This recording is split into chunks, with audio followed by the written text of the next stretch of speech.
going to introduce our first speaker, Michael Arnold, who has a really interesting bio. Michael watched Neil Armstrong step on the moon while sitting on his grandpa's knee. He studied to become an astronaut, but discovered in high school that he was 3 inches too tall, which no one has ever said about me, ever. I'd love to be 3 inches too tall. So Michael decided to become an engineer and build taller spaceships, discovering his passion, solving problems by changing the status quo. His focus for the last 15 and more years has been solving complex quality problems. He gained both Chenin, Red X Journeyman, and Six Sigma Black Belt certifications. I know that's impressive, including teaching and coaching Six Sigma. His 25-plus years in automotive quality experience and knowledge enables him to help others solve their biggest customer, internal, and supplier problems. And drawing on all of this experience, he now trains and coaches others to resolve problems with innovative solutions. He speaks and trains on successful storytelling and complex problem-solving leadership, which I think we all need in our jobs.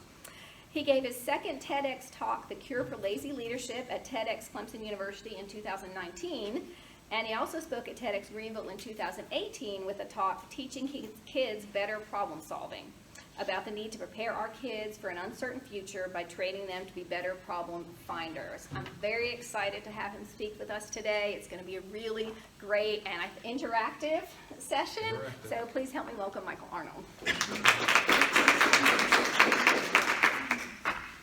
So what did you want to be when you grew up? I don't remember my grandfather. He passed away when I was 9 months old. But my grandmother told me I sat on his knee and watched Neil Armstrong step onto the moon. Now, every time I hear that black and white video, I picture that moment. The smell of his aquavelva, hearing one small step for man, and I can feel the moon dust crunch under my boot. I am an astronaut. I studied astronomy, geology, and physics in high school, and I was on my way to space. I started checking into the requirements of what it would take to become an astronaut when I realized I'd been lied to. Maximum height, 6 foot, 1 inch tall. At 6'4", I couldn't be 3 inches shorter. So I decided to become an engineer and build taller spaceships. And I found my new mission, solving problems by changing the status quo. Do I have your attention? Good. That was the start of my 2018 TEDxGreenville speech. I used a story to get the audience's attention. Stories create a connection with your audience, and connection with your audience allows influence of your audience, and influence, as they say, is leadership. So if you're trying to lead someone, you have to be able to get their attention and influence them. Stories are the way that I do that. What we'll talk about today is how you can craft a story to begin a talk with someone about what you do. The purpose of the successful story will be to get the audience's attention, introduce the topic that you're speaking about, and to establish a connection that you can use to influence your audience. I mentioned stories. Stories are how we have shared ideas for centuries. Scientists and studies have shown that you'll remember the stories I tell you today long after you've forgotten my PowerPoint slides. So if you want to get people to remember you, which is what we don't want people to forget us, right? You need to become good at telling stories so that people will remember you and what you have to say when you're sharing an idea. The model I use is called the successful storytelling model. The successful storytelling model is a book that was written by Dan and Chip Heath called Made to Stick, where they studied urban legends. Everybody knows the friend of theirs that was in Kiev, met a pretty girl at the bar. Next thing you knew, he was waking up in a bathtub full of ice with a note, and his kidney was missing. They studied those urban legends to understand what made them sticky. Why do people remember urban legends? They also studied Jesus and his parables. Everybody remembers those parables because he was a very great storyteller. I've used this model, but I've expanded a little bit for what I've done with my TEDx. So when we look at the model, the stories are simple. So the simple story about me and my grandfather, that was a simple story. My experience in high school.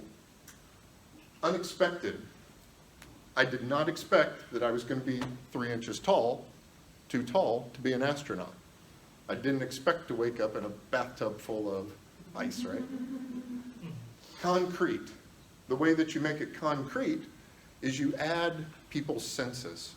You know, the smell of the aqua velva, the coldness of the ice, the red dress that the woman was wearing at the bar. Credible. The great way to make things credible is for the stories to actually be about you and your experiences. That way, when you speak, you're credible because the story's about you. Next is emotional. I've given speeches where I made people laugh and cry, and people still remember those speeches and talk to me about those speeches. If you can make people laugh or cry with a story, it may sound evil, but it's really not. It really makes that connection. And then last but not least in their model is the stories, which we'll be talking about all throughout today. What I've done to make it easier for my TEDx talks is I added statistics. That's what I do. I'm a problem-solving engineer. I use statistics to solve problems. And I add facts. So I actually, a good example of that is in my first TEDx talk. I talked about how we're raising lost Einsteins in South Carolina. If you look at the statistics and the facts, we don't grow children who become innovators. They don't get patents, so they're what we call lost Einsteins.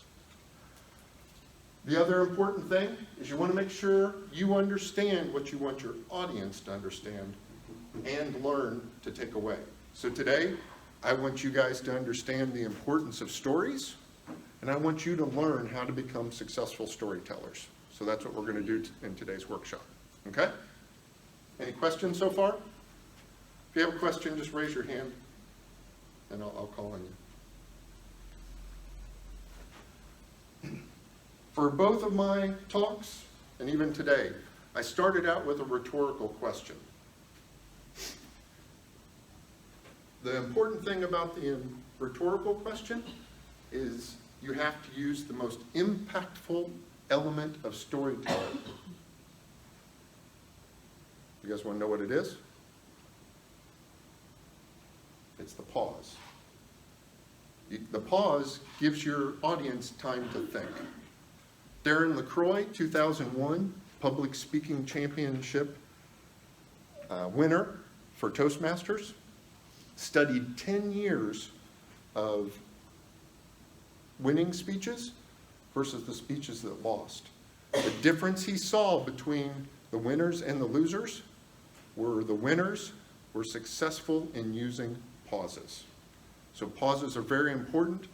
It draws your audience in and gives them time to think about the questions that you're asking. So that's something you want to be able to do when you do ask questions.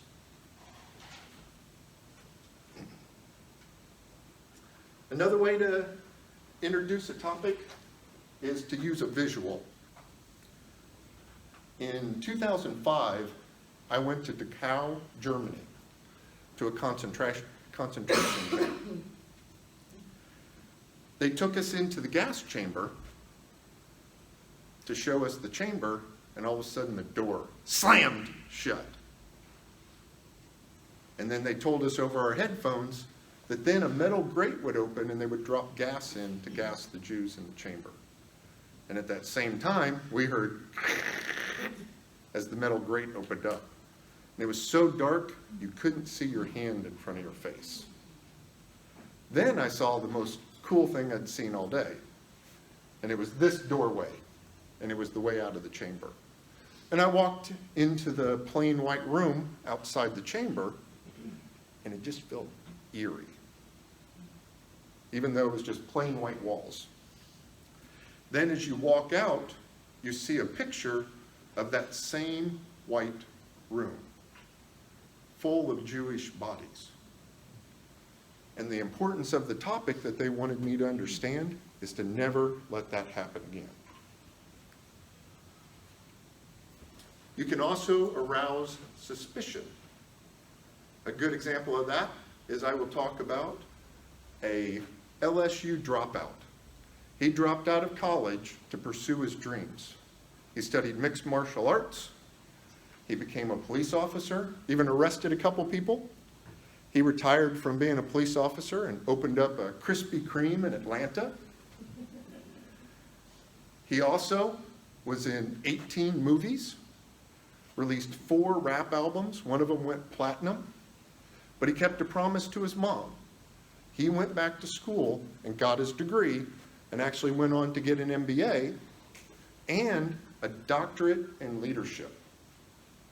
He did all of this while playing 19 years in the NBA, winning 4 NBA championships after being drafted #1 in the 1992 NBA draft.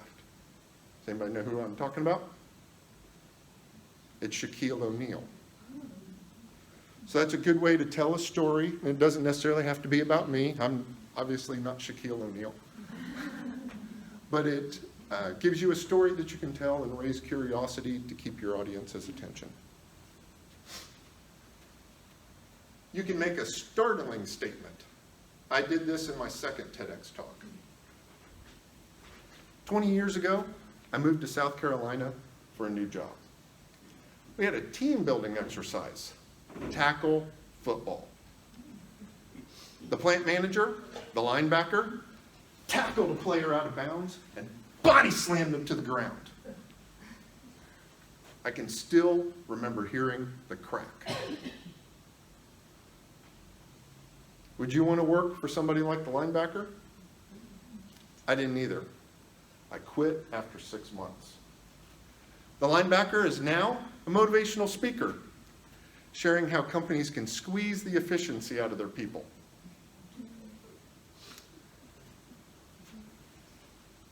Some other techniques we have is humor. I used humor a lot in my first TEDx because I was talking about my children, and children are just funny. On a man's night out with my boys, we went to Firehouse Subs, and they wanted to know how hot was insanity sauce. And they had to learn by experience that it was hot like fire!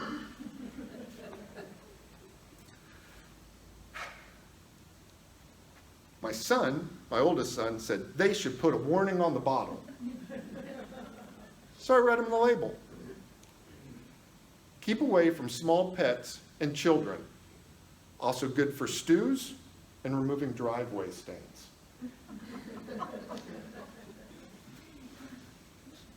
Audience participation is another thing I love doing. I consider myself a trainer more than a speaker, so I love doing training. So the training we'll do today, you guys are going to participate and create your stories.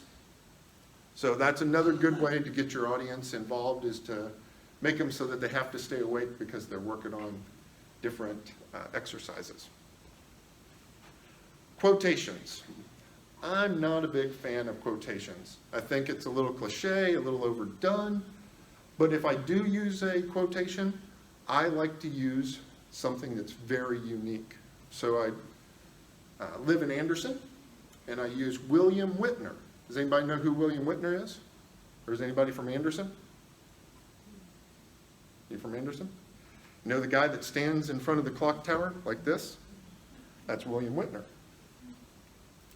William Whitner was responsible for making Anderson the electric city by creating the first AC power generated power plant.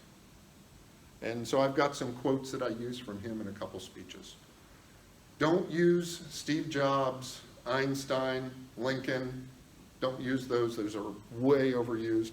And you'll hear hundreds of speakers use them. Don't be one of them. So, I've gone through several of my stories today already. And I want you to see the successful storytelling model that I've used in each of my stories. So each one of them was credible because 3 of the stories were about me. That makes them very credible. The last one was Shaquille O'Neal, who is someone everybody knows, so that's also a credible story. I like it because I'm a lifelong learner, and so is he, obviously. They all had some kind of unexpected twist, whether it was the linebacker tackling and breaking somebody's arm, or me being 3 inches too tall, or finding out Shaquille O'Neal is a doctor. That's just weird. So I mentioned humans are storytellers. Can you go ahead and pass the sheets out?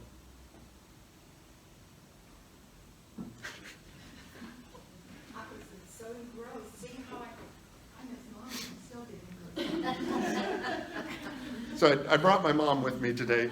We're both in Toastmasters, and I actually give a speech about the fact that I joined Toastmasters in 2017 when I decided that I was going to give a TEDx talk. Put it on my bucket list, had no idea how I was going to do it, but I said, I'm going to do it. And I joined Toastmasters because there was open mic night. And I came in and I told a story, and they loved the story, and they put me into the process, and I was able to speak on that stage.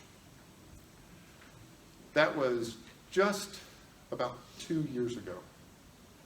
And I'm up here speaking to you now.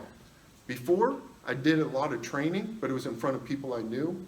Very seldom did I get in front of people I didn't know and train. And very seldom did I get in front of people and speak and not stand there like this. So Toastmasters has helped me become who I am today and what you see today. So if you're trying to get better at communicating and sharing ideas, Toastmasters is a great way to do that. We've got a lot of information. We've got information on the local clubs and some of the curriculum that we have. All of our curriculum is now online. But what I like about Toastmasters is it provides what I call deliberate practice.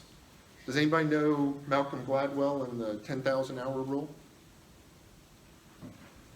In his book Outliers, he talks about people that become masters after studying for 10,000 hours to become chess masters or violin, whatever violin masters are, I guess. But what's nice about that is you don't have to get to 10,000 hours. You just have to have deliberate practice to get better. Toastmasters gives that to you. You give a speech. People give you constructive feedback on what you can do to get better as a speaker and give a better speech. And then you revise your speech and you give it again, and that's deliberate practice, and that's how you get better at doing what you're doing. And if you're a little bit better than somebody else at speaking, and the more deliberate practice you get at Toastmasters, the better and better you'll be at communicating, and then influencing, and being able to lead others with that influence. Okay? So my mother is Kate, so if you have questions, you can ask Kate questions as well. So the first thing we're going to do is we're going to focus on an idea. What is the idea that you guys have? For me, I'm a problem solver. I've been trying to build a taller spaceship for about 50 years now. Actually, about 40 years. So that was my idea. How do I build a taller spaceship? What I discovered is it created in me the ability to solve problems and to get better at doing that. So that was my idea, because I wanted to be able to teach that to kids. That was what my first TEDx talk is, teaching kids better problem solving throughout kindergarten through high school graduation. Talk about what you know. If you want to be credible, you need to talk about what you know. Talk about things that are familiar to you, hobbies, interest, kids, high school, whatever sports, whatever you're into, those are the things that you want to talk about as your topic. You want to add the key essentials, which are the 3 C's, which we'll go over in a minute. And then, obviously, you want to use the successful storytelling model to make it sticky.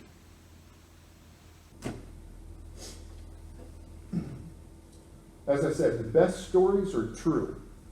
So on the first page of the worksheet, section A, are questions. And those questions are questions for you to answer.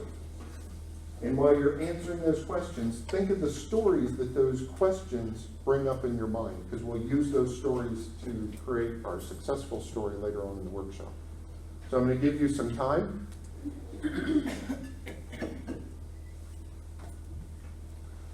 I'm going to give you some time to answer those questions. And if you don't get all the questions done before the time's up, that's okay. You guys are all getting A's anyways.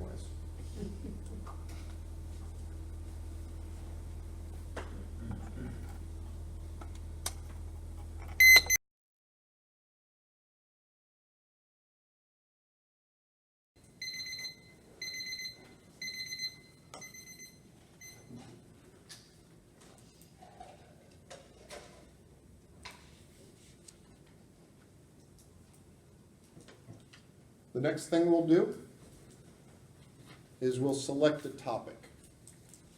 So section B is where you'll put your topics. We're going to try and come up with 10 topics. The reason I use 10 is what I've discovered is whenever I'm trying to come up with a story or an idea, if I take my first 1 or 2, they're good ideas, but when I get to that 8th, 9th, and 10th one, that's where I have to dig deep and get the really great ideas. So 10 is a good number that you can use whenever you're trying to develop stories for a speech or an idea that you want to share. It's not a magic number, but I like it. So I'll give you a few minutes to do that as well. 3-minute one works.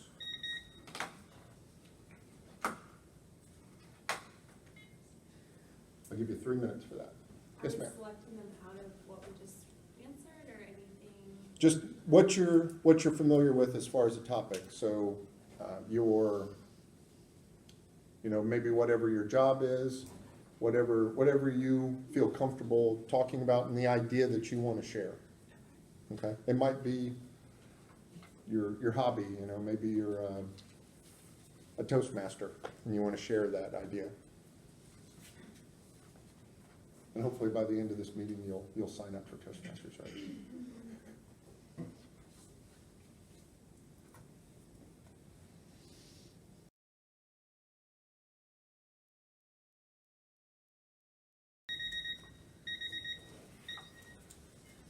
Okay, now for the hard part.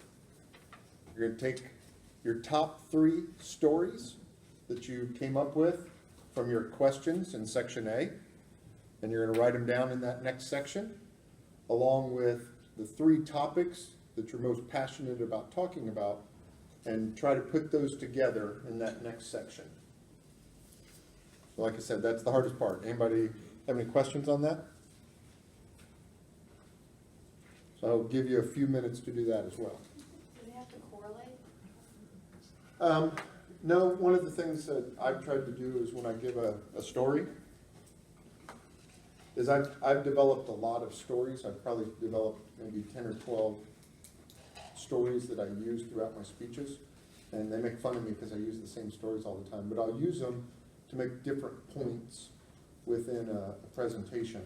So if you have a story that you're really passionate about, like my grandpa's story, it's a good story on who I am, but I've also used that about having a connection with the fact that I never knew my grandfather and I never knew my real father, and I use that in another speech where I talk about that I didn't have the influence of men in my life, I had lots of women, and how that's made me a different type of man.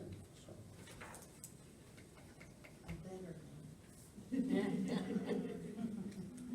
I hate to give that example with my mother in the room.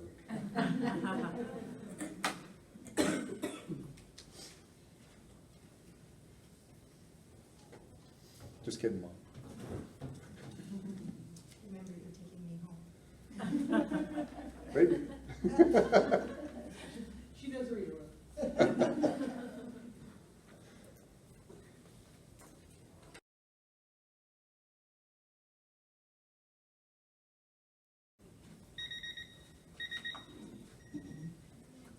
Okay.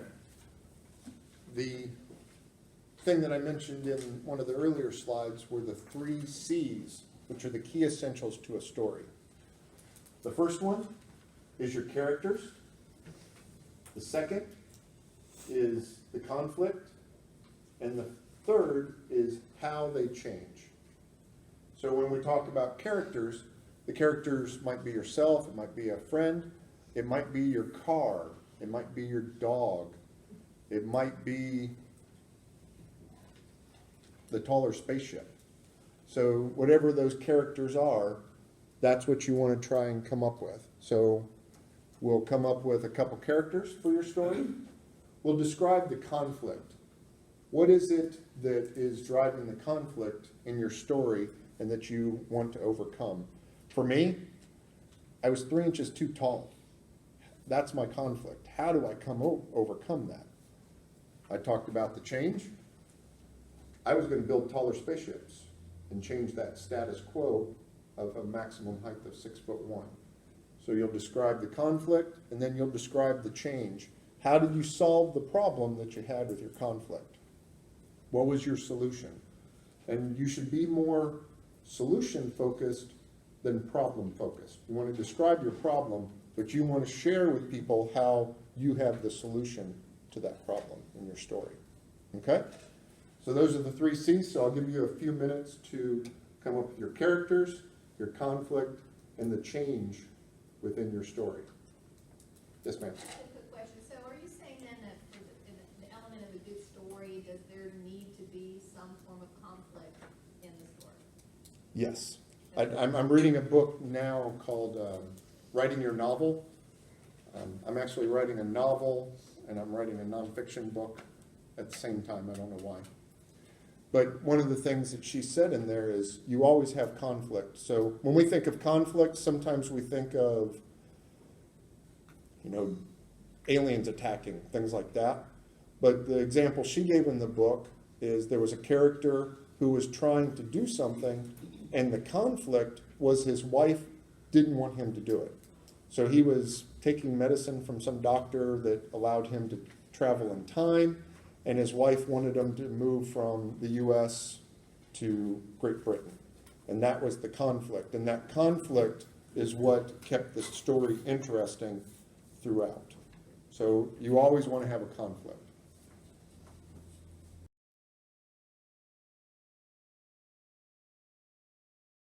Anybody else have questions? I see some blank stares. This is another hard part. Do the characters have to be real?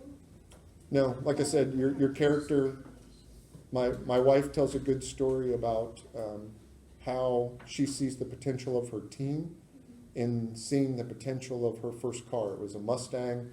It was sitting in a yard, had weeds growing up around it, had rust all over it, and that character was the car. She saw the potential of that car. She didn't see the rust and everything else. She saw the potential of that. So that's a great story, and the character is the car.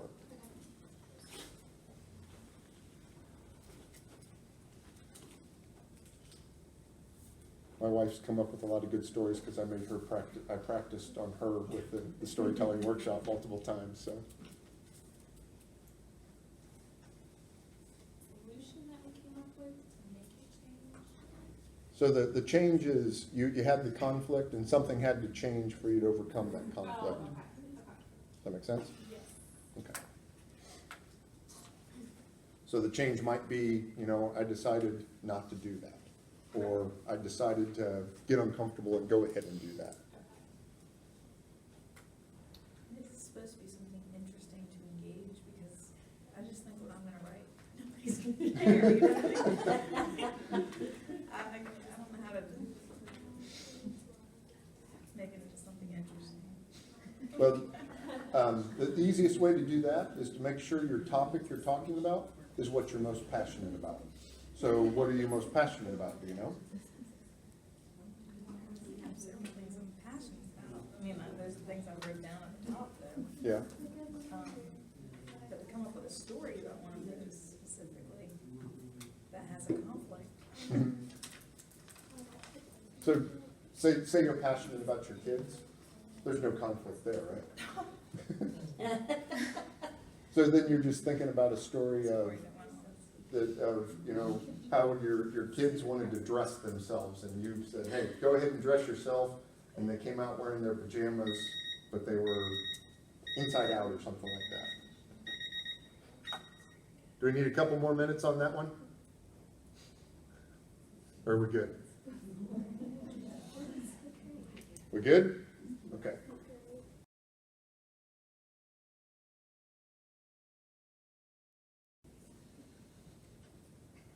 So now we want to take those stories, or the story that you've come up with, and we want to make it sticky. It should be credible because it should be probably a story about you or someone you know. We want to add some senses to it to make it concrete. Can you talk about the smell of the newly mowed lawn, or the flowers, or the beautiful color of the deep blue sky? Add those things that people can picture themselves in your story to make it concrete. Hopefully there's an unexpected twist. Your kid coming out in the pajamas inside out, that's unexpected, right? You expected them to be able to dress themselves. And then hopefully you make somebody laugh, or hopefully not cry, but make them laugh and have some kind of emotion. And the important thing is, based on your topic, what do you want them to understand and learn?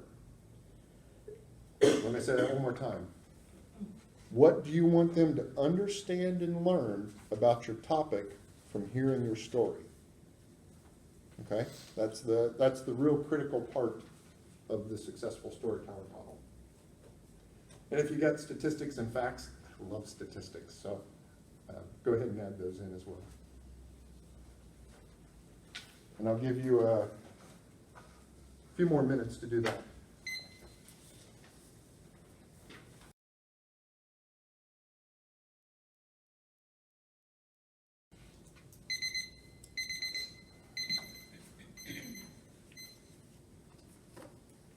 Okay. The next thing I want to do is come up with a title for your story. So maybe your story doesn't have something unexpected, but maybe you can use the title of your story to make it unexpected. My second TEDx talk, I called it The Cure for Lazy Leadership. What's the cure for lazy leadership? It's the cure for using command and control leadership, which I call lazy leadership, because it doesn't take any relationships when you're in command and control. You just look at somebody and say, I told you to go do that, go do it. And that's lazy leadership to me. So that's the title that I used for my second TEDx talk. Try to keep your title short, no more than 5 words, but try to make it maybe fun or humorous or unexpected with what your story is. Okay, so I'm just going to give you a minute to do that.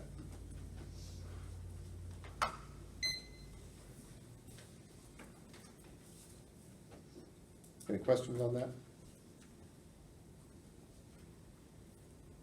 The hard part's getting it under 5. That's actually normally, if you look at all the TEDx talks, most of the time the titles to the TEDx talks are normally 5 words or less. That's something that they want for the TEDx brand, basically.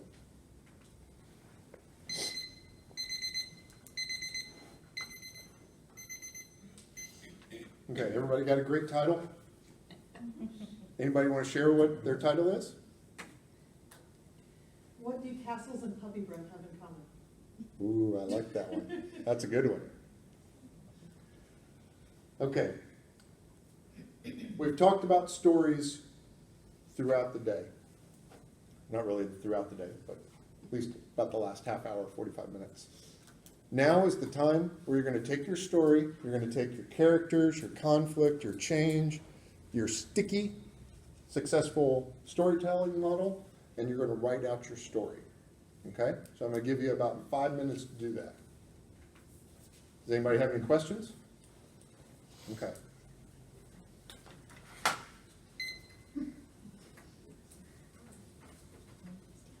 You look like you have a question. You good? Okay. Just think how great you're all going to be at the end of this.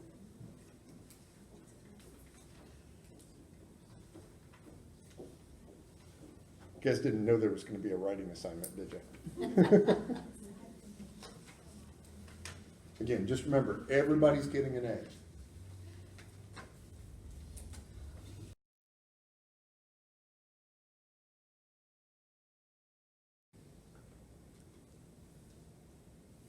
Now, if you come to me and ask for a second sheet of paper, remember, one of the first S is simple.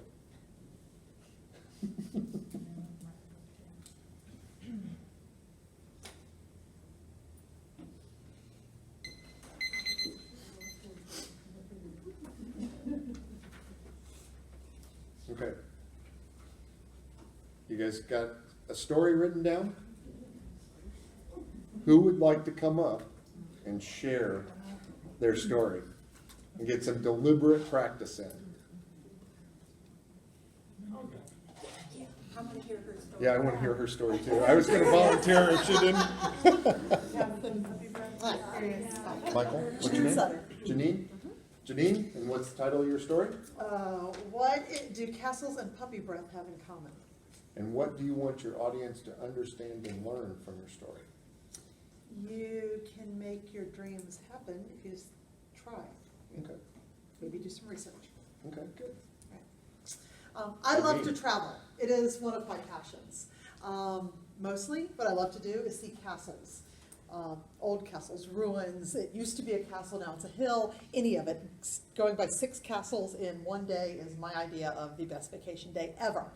We don't have castles here. I have to go to Europe to do this. However, my husband and I are middle-class folks. We have 2 children, we have a mortgage, we have student loans, we have pets. We do not have the money to be hopping over to Europe every month, although I would love to say that we did. So the second most thing that I love is puppy breath, the smell of it. My daughter's forever telling me, stop sniffing the puppies. Apparently she finds that odd. But the smell of puppy breath is just, I mean, if I could wear it as a perfume, I probably would. So I got to thinking, how can I take my love of animals and make some money on this? So I did some research. I found a couple of places where you board dogs and puppies in your home. Rover.com is who I go through. They do my scheduling. They cover me with insurance. They do my training. So I started boarding dogs in my home. I have gone to Spain, I have gone to Italy, and I have gone to Scotland. I got back from Scotland last week, so I've been back 1 week, based on just the money that I've raised keeping dogs at my house. So if with a little bit of research and a little bit of effort, I get to see castles at least once a year, and I get unlimited puppy breath at my own house without even having to go anywhere.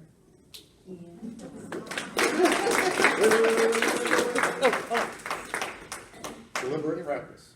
Very good. Thank you. So when we look at the, I'm going to go back a slide. Maybe. When we look at the model, it was very concrete. All of us have smelled puppy breath. We may not be as enamored with it My as you are. daughter thinks it smells like a skunk. She's like, this is nasty. Yeah. It was a good, credible story because it was a story about you. You made us laugh, which was good. It was a simple story. Unexpected, something that you could have done with unexpected is talk about your puppy breath first. Okay. And then let us know that that puppy breath has allowed you to visit castles. Okay, that makes Okay, sense. so that's unexpected. We would not expect, Right. it was unexpected that you like puppy breath. Very unexpected. But that's good. And it was a good story.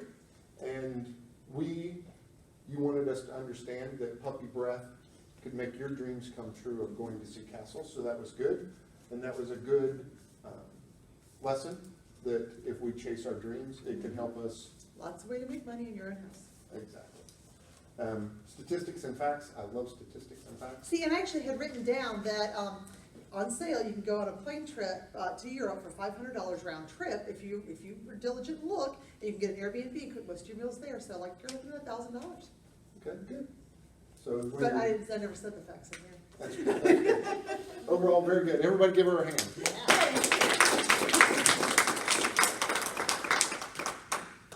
Do I have any other? Oh, wait a minute. I'm running out of time? Yeah. Okay. Universal. Yep, that's good. Keep me on time or I'll just keep on going. So let's look at what we've learned today, because we've learned a lot. We've learned that successful storytelling is a process, right? One of the first things you need is an idea worth sharing. TED and TEDx have allowed people to share some amazing ideas from all over the world. Now that you have an idea and a topic, I want you to develop that into what your solution is. Your solution was to use puppy breath to go see castles. That's awesome. So the next thing is you want to be the solution. Don't focus on the problem. Next, add your characters, your conflict, and your change, and use the essentials. Then make it successful and sticky by using the successful storytelling model. Then share your ideas. Get uncomfortable. I was not comfortable standing on that TEDx stage in Greenville in 2018. In fact, halfway through, I forgot my speech. And I stood there for 20 minutes going, or 20 seconds. I don't remember my speech. And unfortunately, they didn't give me a clicker with a back button. So my slide advanced too far, and I couldn't see where I was at. But I was able to recover because I had practiced that speech 200 times before I got up on that stage. And Toastmasters had given me tools to be able to recover from that. And luckily, they edit the videos so no one even knows I forgot it. But I got very uncomfortable by getting on that stage, and I've gotten on other stages since then where before I would have never thought about doing that. Getting uncomfortable is how you learn. So if you want to learn something new, get uncomfortable. Then deliberate practice. This is where I encourage you to find a Toastmasters club. I practice. I actually am kind of a nerd because I'm actually in 4 Toastmasters clubs now. And so I'm giving speeches all the time within Toastmasters and getting that deliberate practice. You don't have to join 4 Toastmasters clubs, but a Toastmasters club is good. It gives you networking. It helps you learn and become a better communicator, which again gives you that influence and leadership that you need as leaders over your organizations. Are there any other questions? Okay. The last thing I need you to do is Kate gave you an evaluation form. What I'd like to do is make sure you put your name and your email on there. I will email you a PDF copy of this presentation so you don't have to remember all my slides, because you'll remember my stories but not my slides. And once I capture all those from you guys, at the end I will draw a couple names out, and I have 2 copies of Made to Stick, and I'll give those out to whoever's names I draw. Okay? Okay, thank you, Michael, so much. Thank you. Great. Thank you. Thank you very much. Thank you so much. That was wonderful, and I'm hoping he will stick around until we're through, because if you have more questions,